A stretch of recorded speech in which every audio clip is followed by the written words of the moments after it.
Where's the inspiration from?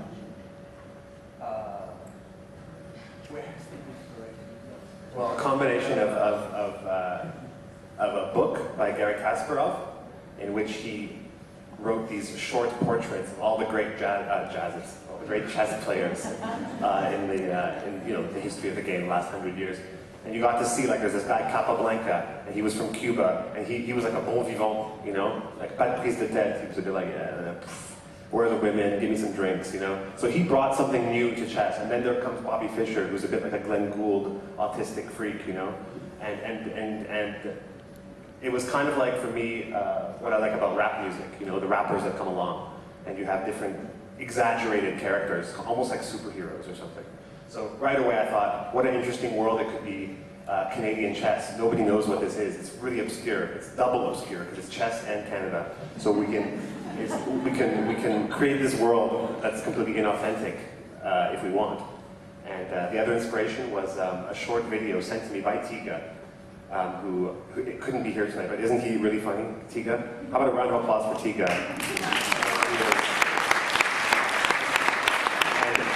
I was actually playing chess with him online quite a bit at the time. He's a little bit better than me. He was beating me most of the time.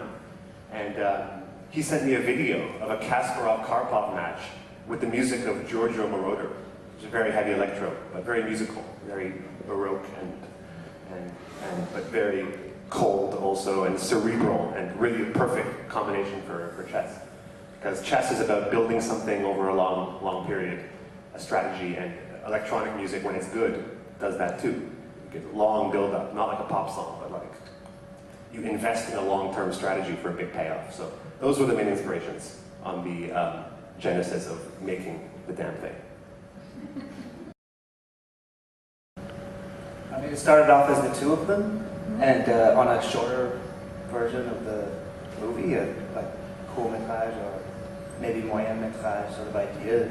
And as it got going, and I came aboard, and we sort of we just hung out. We added ideas, and the idea that there would be sort of this multi-form,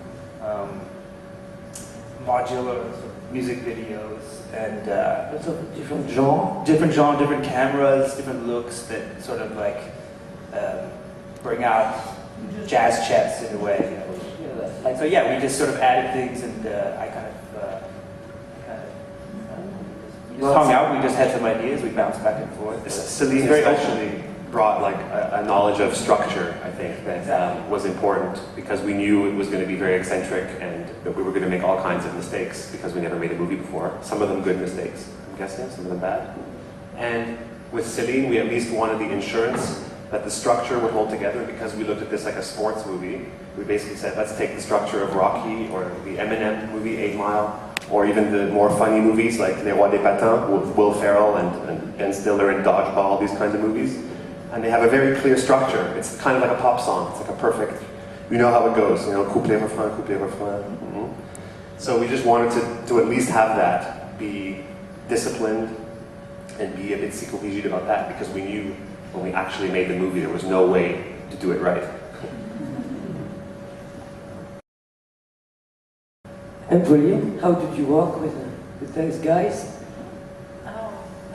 No, I would like to add something, because maybe you don't realize, but the film was shot in a very short period of time, and we edited in like 6 hours, 7 weeks, I don't remember, which is a very short time for editing a long feature film. And there is, I think that we can feel the energy of that, you know, like the shooting was really cool, short, yeah. And it was maybe 2 weeks, two and a half weeks in Canadian weeks, and maybe that would be 3 weeks in European weeks. because they work like night and day. And no, the important thing was music, of course, and we tried to be as musical as we could. And what was interesting is that sometimes we would edit a scene, and we would call Gonzales, so he would come to the editing room to see. And we were looking for some additional music, and he said he came and see and saw what we had edited, and then he would come back the day after with some like 3 propositions of new music for the scene. And it was really like going back and forth, and it's really, really amazing the energy with which we worked. And yeah. Well, the way I've done it with my records, for example, some albums I released, they were on big labels and they didn't work out at all. And sometimes they're on small labels and it also doesn't work out because maybe there's fights about money with a small label. There's all kinds of things that can go wrong and you can't predict it. So this is the first movie I've really been involved with, and so it's hard to know what my expectations and my hopes and my dreams should be about it, beyond just already being very happy that it got shown here tonight.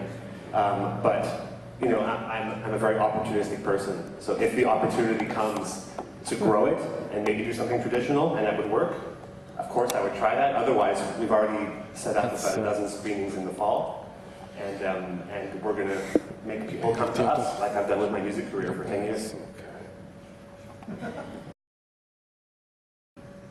Yes, the actors are incredible. Chiga and Peaches, we can have another applause because they are not here, but did you see the movie? Yeah, Peaches, incredible. Did you see the movie yet? She saw Work in Progress. She was supposed to be here because actually our screening got moved, but anyway.